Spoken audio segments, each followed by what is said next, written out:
I received a phone call from a 71-year-old Vietnam vet born January 1st, 1949, in Henderson, Kentucky. He skipped high school to serve in Vietnam during the Tet Offensive from 1967 to 1969, and he sent me a copy of his DD-214. He served in the U.S. Navy from April 16th until October 10th of 1969, 67 to 69. He said Vietnam then was really rough and he wanted out.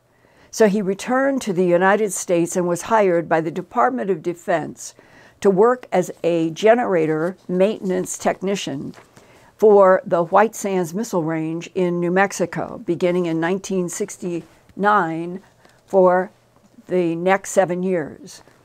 He asked me to call him Stephen P. because even after 50 years since he signed his Navy non-disclosure agreements, he is still worried.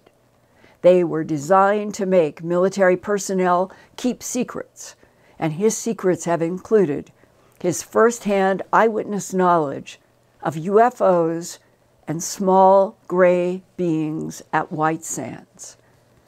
But he has had 6 heart attacks, several surgeries, and when I first talked to him by phone this past weekend, he said, quote, "Linda, I would like to leave with someone who cares about the truth, what I witnessed at White Sands," close quote. And so tonight, I have the privilege to share with you fascinating real-life testimony that is his eyewitness testimony from his years working all over White Sands Missile Range.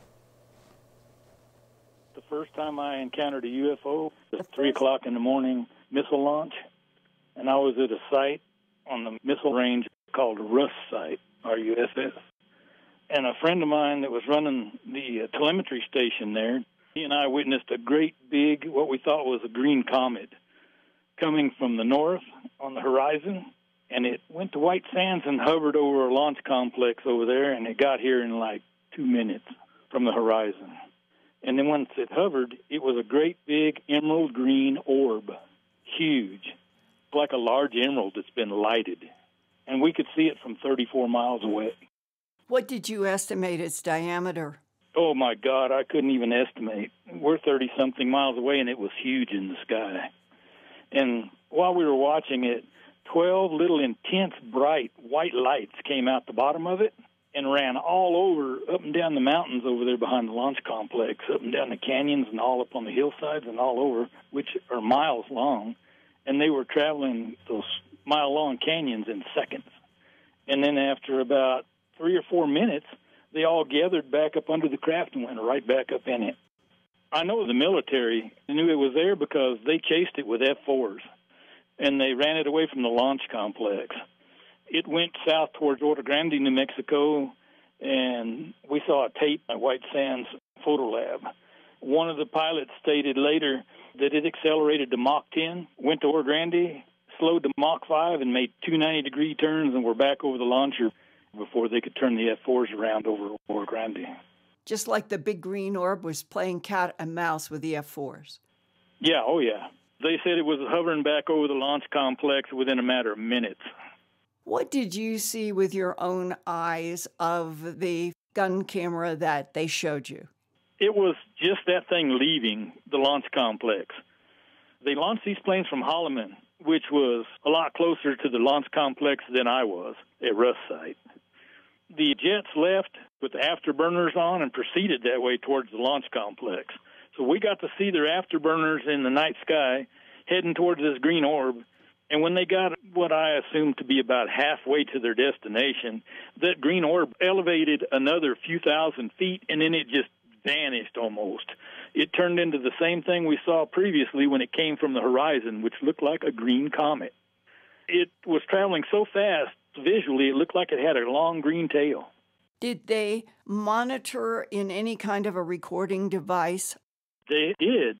They had nose film from a camera that went to the photo lab at White Sands. It was a 3 o'clock in the morning mission. It was pitch black except for a few stars in the sky. F-4s were scrambled, I think. They got some nose camera film. Where geographically would the big green UFO have hovered over before it emitted all the little lights? That was Launch Complex 36, I believe. This was in Athena, and it was supposed to go to Green River, Utah, and impact on that missile range there. That great big emerald green orb prevented the missile from being launched. We finally canceled the mission. The UFO interrupted a missile launch exercise. Correct. Was everything shut down on the missile? I do not know that.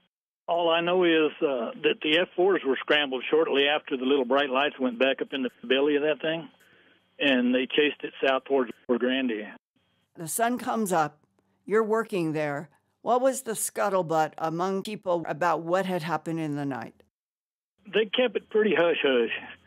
And the few of us that did witness it, we'd already signed forms that we wouldn't talk about stuff we saw out there and stuff they were testing. You know, most of us on the missile range were capable of viewing this thing, including the people at the launch complex. They all have security clearances, and they aren't supposed to speak about stuff like that they see. But as you and I discussed, we're talking about 50 years later now. Yeah, I know. I wasn't going to say anything to anybody so I didn't look like a crazy person, but I would like somebody to bestow this knowledge on before I'm gone from here so somebody else knows what I've seen. I'm grateful because I know that you are telling me the truth. Well, the next startling thing I saw was I was leaving the La Luz gate and headed for my home in La Luz, New Mexico, where I lived at the time. And I encountered two gray aliens that looked like kids wearing beach towels. Beach towels? It looked like they had brown beach towels over their shoulders. And there are some people in La Luz that let kids swim late at night out there. And I thought it was two children. They were walking side to side, like stiff-legged kids do when they lock their knees. Mm-hmm. And they were walking side by side, and they were about 3.5 foot tall.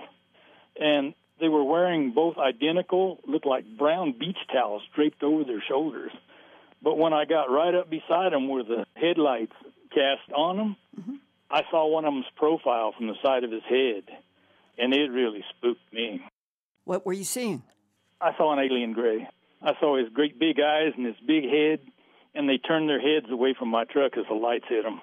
And I went home just as fast as I could go and told my wife, "You got to come with me. I got something to show you." And we went back to that site, and, of course, they were completely gone.